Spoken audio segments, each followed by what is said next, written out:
Veronique, thank you very much for finding the time. And I want to start this interview by asking you, how do you introduce yourself? In other words, who is Veronique Tadjo?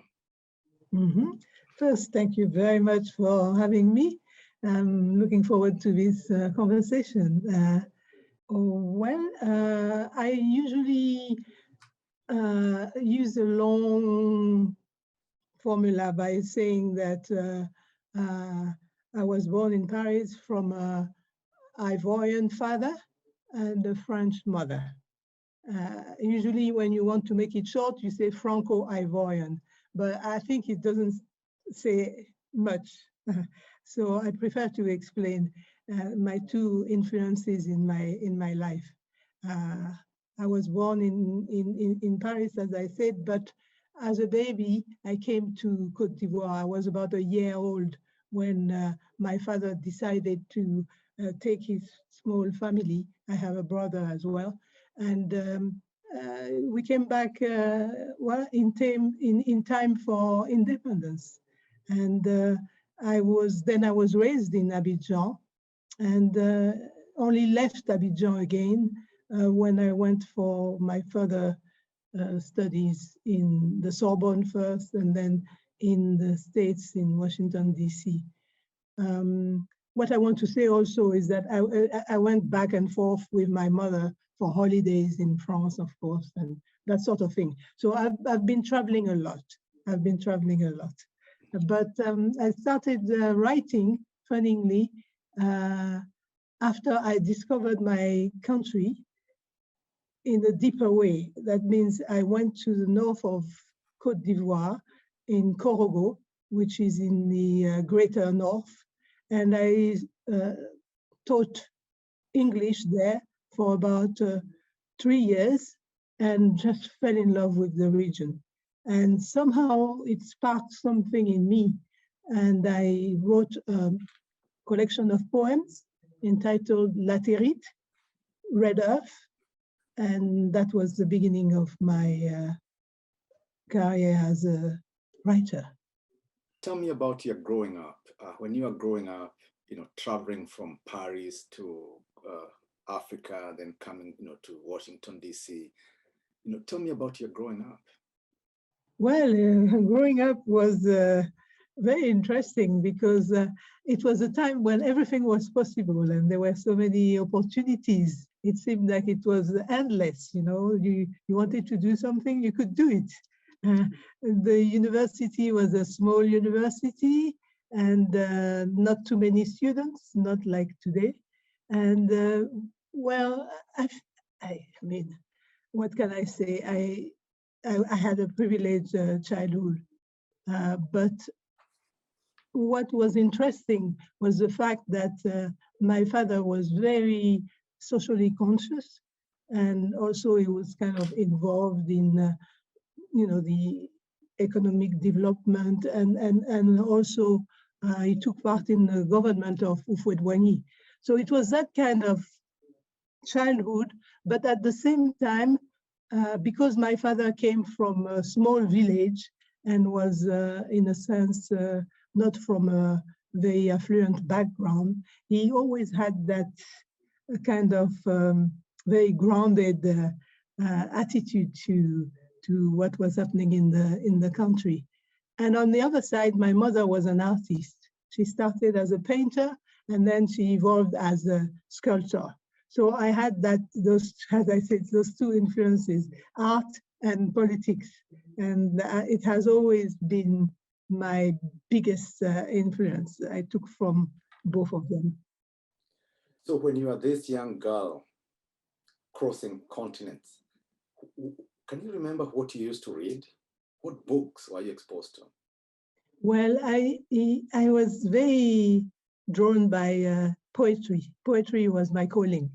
So while my brother was doing all sorts of things, active things, I was like in my corner reading poetry. And that would be poets like, of course, Senghor,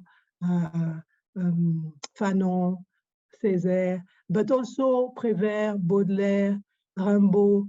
So I was, what I liked most about the poets of the Negritude was the fact that they were so strong in terms of lyricism, but they had that, will to be committed to the end of colonization and to finding a way of going forward in the new Africa. So that really struck me because it's so difficult to find the balance between having a political vision and doing literature. Very often it doesn't work, but they achieve that. And I often say that I am an heir of the Negritude movement, not to say that I want to do the same because our challenges are totally different, but to say, well, I really admired what they did, and I can see that this is something that we can do. Having a literature that is grounded in our realities, but at the same time staying in the literary genre and not being burdened by the political agenda. You mentioned that you arrived in Cote d'Ivoire just on time for when Cote d'Ivoire was liberating itself from, the chains of colonialism. One of the things that I'm very much interested in is tell me about that moment, this moment when African countries are becoming independent, this moment of a new dawn, this moment of hope. How was it for your generation that really witnessed that particular moment of this possible new beginning? How was it? Yeah, well, I was very young. I was very young, kind of a toddler. But I could see it through my parents' eyes. And it was a period of ebullition and of hope. And it was really an exciting time. As I said, everything seemed possible until until things started to get more complicated. And the book that really captured that is, of course, The Sons of Independence by Amadou Kouma. And because he expressed the disillusionment of the independencies. And that was a key moment for me when I realized that after the euphoria, things were not, going as well as we wanted to. But as a young person, it was quite exciting to see all the possibilities. It's like it was endless, it could do anything.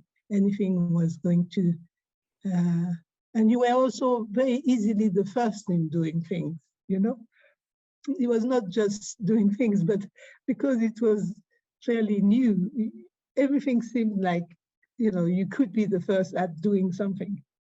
You take Taekwondo. I was one of the first Ivorian girl to have a black belt, for example. Today there are many more, but at the time, it's just that there were opportunities like that. I don't know how I can explain it, but it seemed that, being at the forefront was more easy. How did you start to write? And do you remember the first thing that you wrote? No, I don't remember the first thing that I wrote, but I know it was poetry. And what happened is that I had lots of book notes floating around the house, and I would just write in them or find a piece of paper and just write some poetry. And I was not worried about doing anything with it. I was just writing it in a very, very natural way because I was reading so much poetry, because I was so drawn to poetry. It was natural that I would write poetry. So that's, I think, how it started. The difference is when I started being published.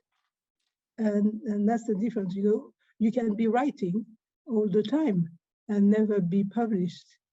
But when you're published, then it's a different story. You're entering a different world, a different direction. You're going into a different direction. And so when my first collection of poems was published and it won a prize, that was the beginning of my writing career, because then I thought, maybe this is something I can do. And I'm asking this question generally.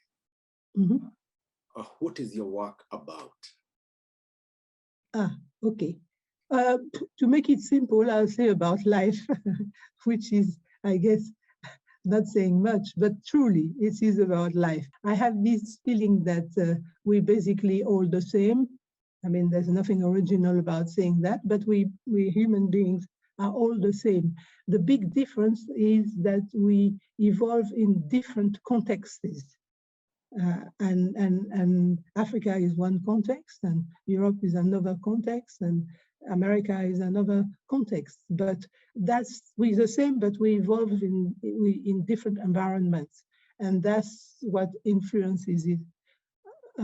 Has an influence on us. But basically, you know, if you look at you know, birth and death and everything in between, you know, you're not inventing anything. You know, it's happening under the sun everywhere. So that's what I want to understand. I'm just interested in human nature, understanding human nature much more. And that's where traveling is really, comes handy, is really good, because it allows you to travel to a new place and look at how people behave, how they find solutions to the problems they meet. And sometimes, you know, you think, okay, we could do that in our place as well. We could do that differently.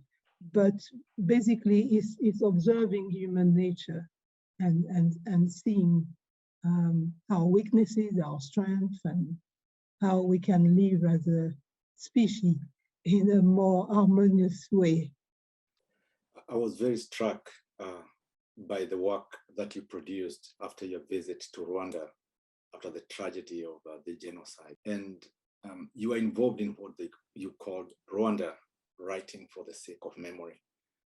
You know, can you tell me about that experience, and also tell me, why was that important for you to come together with other writers to write about what you called for the sake of memory? Why is even memory important to us?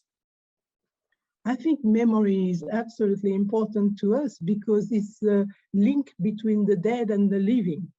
The dead continue to live in us when we continue to enrich our memory and respect our memory and nourish, when we continue to nourish our memory. That's why memory is so important. It's important to us as well, because then it means that we have a baggage.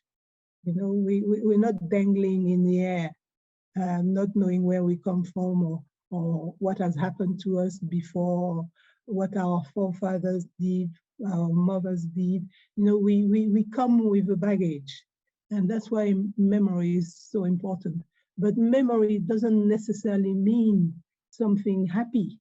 It can also be something hard, sad, terrible. But we have to live with it as well if we want to find solutions to, you know, what has happened, and to project ourselves in the future, in a better future.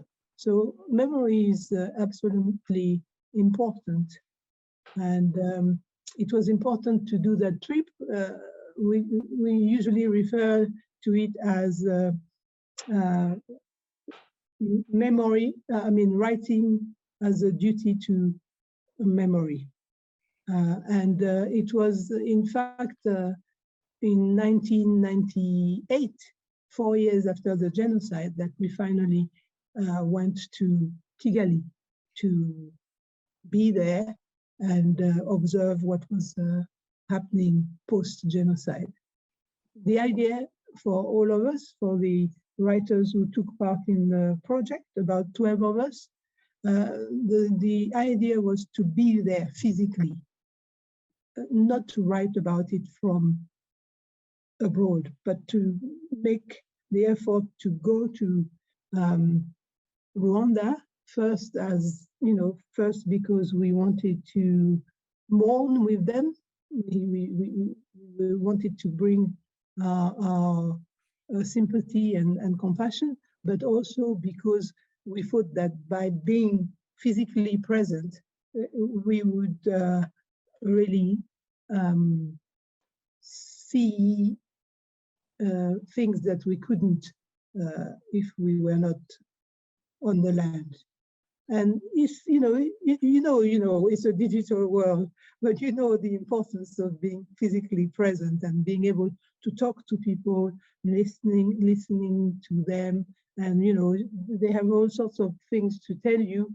And sometimes just a gesture, just, the way they look at you, and you understand many, many things. And also the presence of the sites of genocide, for example, to be there also was very important. We understand the world through our bodies. So it's important to respect that. And it's a way of acquiring a very deep knowledge. You have also been involved in writing projects for children's books.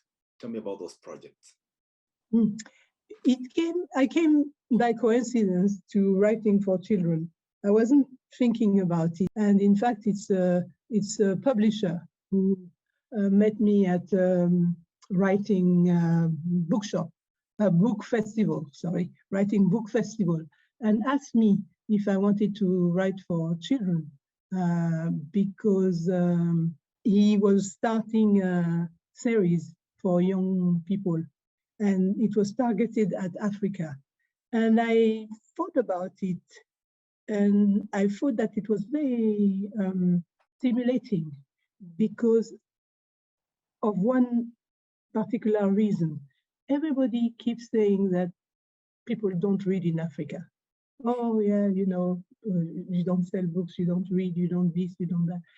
Okay, I agree. But what was happening was that for a long time, literature for children was being imported from abroad. There was no local production. We were not writing for children.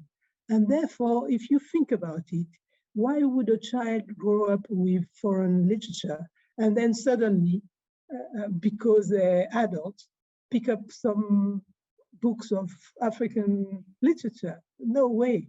They would just continue with the foreign literature. So we also had to create something where children would identify themselves with the stories, would recognize the environment in the stories through the illustrations, and would want to continue in their life with that sort of literature. So for me, in fact, African literature had been broken. There was a bit that was missing. That was the beginning. And so we needed to sort this out if we wanted to create a culture of reading. It was very important. So when I realized that, I found it made sense. And it just happened that I became passionate about writing for children as well, because it allowed me to do my own illustrations. I started doing my own illustrations, and doing the text and doing the illustration. I found it really, really extremely enjoyable. You have written in French. You have also taught English in Côte d'Ivoire. I was wondering, have you considered writing in an African language? To tell you the truth, I wish I could, but I can't. I can't. My father's language is not, I don't understand it well enough to write in it. And my father did not really made the effort to teach me his own language. It's it's funny the way it happened is that when I was much younger, we were living in a popular area with some of my cousins and aunts. It was quite a few people in the house. And then my father became a big man. And I don't know what deal he had with my mother, but we moved to a kind of residential area in a kind of nice villa. And suddenly everybody was gone. And so the times we were going to the village were not long enough to acquire the language. And also there's the fact that all my aunts and cousins, and therefore there wasn't that necessity to speak the language because everybody spoke French anyway. So that's how I don't speak my father's language properly, not well enough to write. I regret it very much. But sometimes, you know, when you want to compensate for something, then you go to another directions strongly. And maybe that's why I've been very, very interested in anything that's cultural, all the myths and history. So I've done my own journey. Would you consider English or French? Do you think they are African languages? They are languages of Africa. That means they are languages that we're using in Africa and which are important in terms of communication with each other, with one another, and also with the outside world. So they are languages of Africa, but I wouldn't say that they're African languages, although you now have generations of children, young people who have grown up using one of the two languages, and they've just internalized those languages. And so for them, it's very important. And I don't want to also alienate people who speak either only French or only English.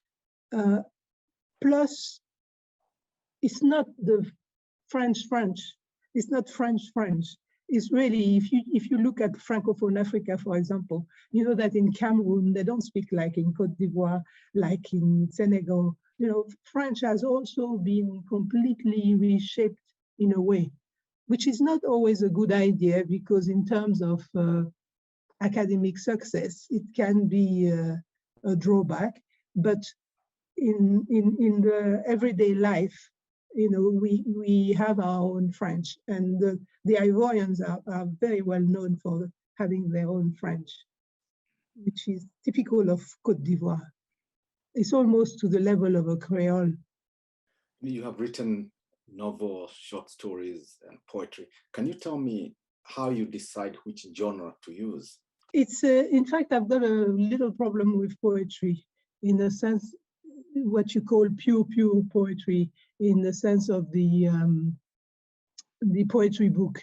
I have a tendency now to put my poetry in my texts. That's what I call them, texts, in my narratives, rather than outside of my narratives, because I think that poetry permeates everything, permeates life in general, and there's no reason to kind of cut it off from the rest of life. So that's why I like to use what you could call poetic prose.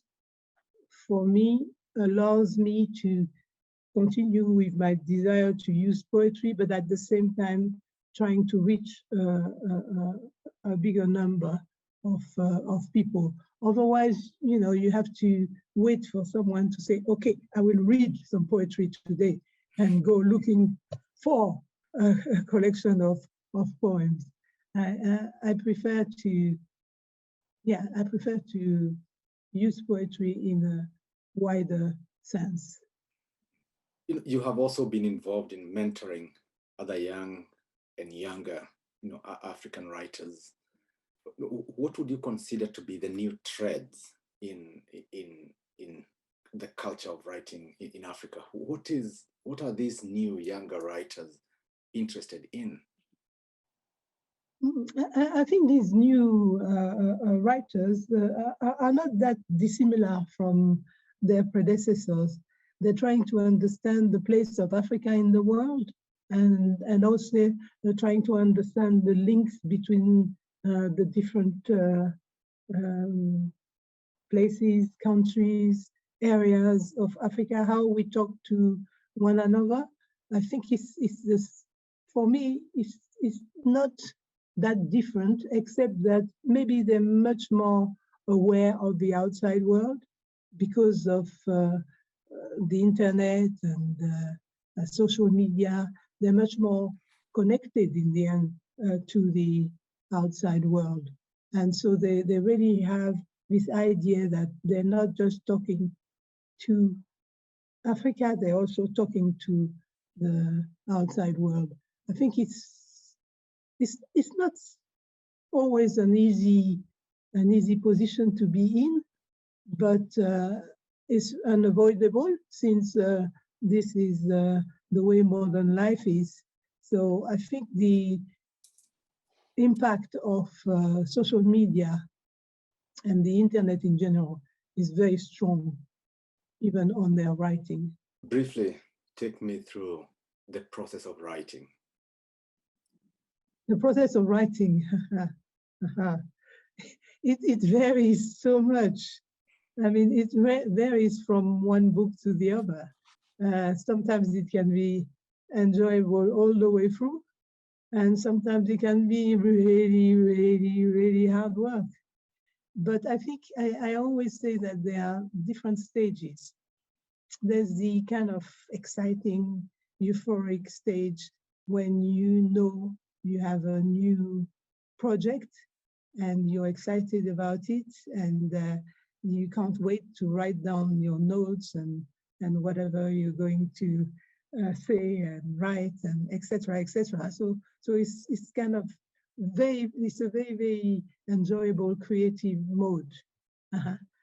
Then you have the mode, I mean, the stage when you have something, but you have to put it in order. You have to start the work, the hard work of, it's like being in a field. So the second stage is the stage when you're going to put everything in order. You're starting to want to make sure that what you want to say is clear, and that's quite becoming a bit complicated.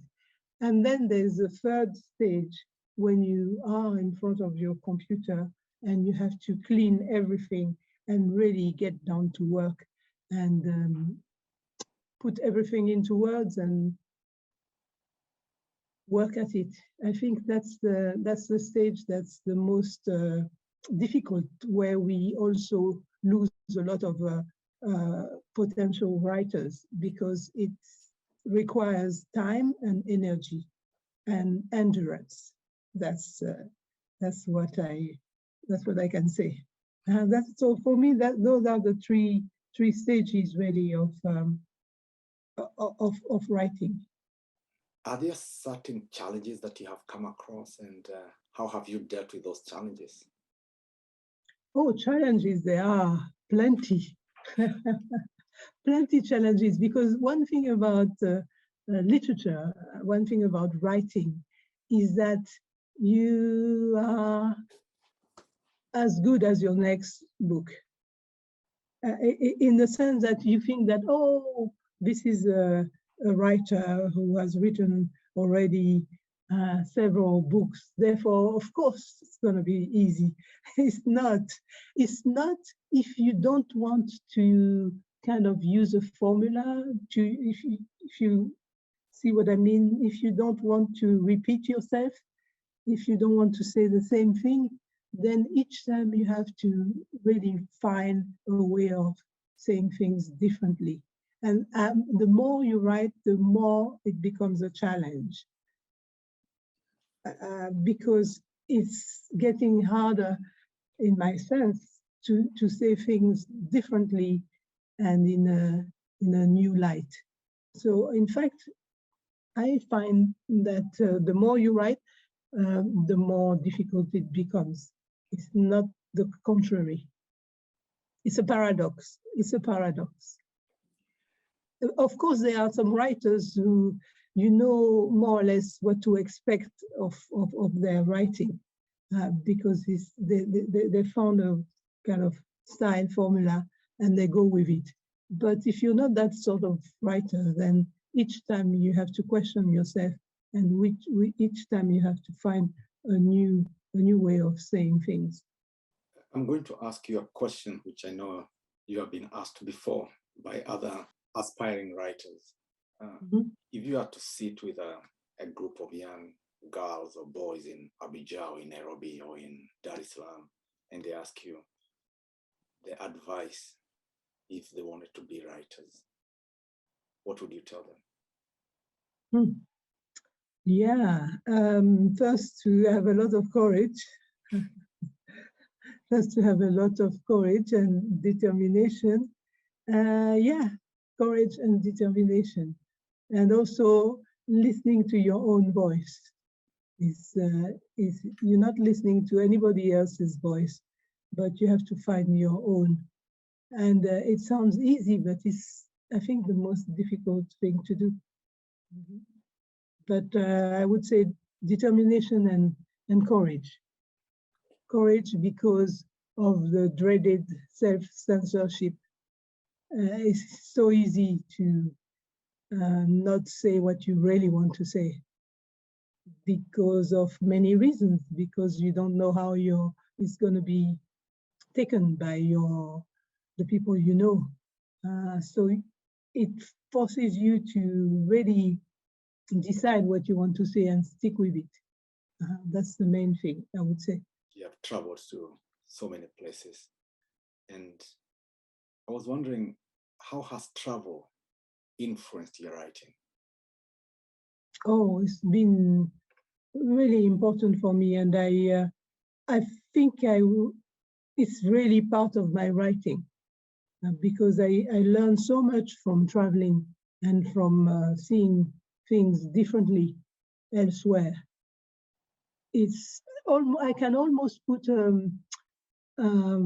little flag on each of my books, because it was in a particular place, and I always remember that place when I pick up a particular book. It's very, very important, because you see, when you travel, after a while, I mean, not after a while, immediately you want to communicate with your entourage, with people around you. And so you pick up the references, you pick up what's around you, and this is then going to feed your writing. So for me, writing is very important, and writing when I'm traveling is very important. I want to ask you another obvious question here, Veronique. Why do you write? Why do I write? Because I can't do without it. And sometimes, at home, they say, Veronique, take a break, take a break from writing. And I said, this is my break. This is what I want to do. This is when I'm happy. You take that away from me, and that's it. So it's something that I have to do. It's an internal drive that I cannot explain. But I think it's the same about any form of art. And I say I need to write, but I also need to paint, for example. And this is, for me, becoming as important as writing, because it's another form of writing. It's, it's signs. You're also using signs. So in fact, to tell you the truth, to be more precise, what I'm interested in is the creative mood, the creative spirit. That's what is important for me, being creative. And it can translate itself in writing or in painting. If I could sing, I would sing, but I can't to save my life. So that's out of the question. But anything that helps in the creative mode, then I'll take it. You have also explored very many thematic concerns. You are interested with women empowerment, you are concerned with children and literacy, you're concerned with matters about culture, you are interested and you have written about memory. Why are these things important to you, Veronique? Well, I think then we have to go back to childhood, as I said, to the fact that I was influenced both by art and by the political situation, the social situation, the way people live, the challenges. So those two influences, I suppose, have carried me to being a writer. It's something that you cannot explain fully, but it was the way I found that was the most efficient to express what I was seeing and what I was living, and all the contradictions and all the turmoil that I was experiencing living in Côte d'Ivoire, living on the African continent. And that was the form I chose. Yeah. Now I have to ask you once more, is there anything else that you would like to share with me about your own biography or your life of writing that I have not asked you?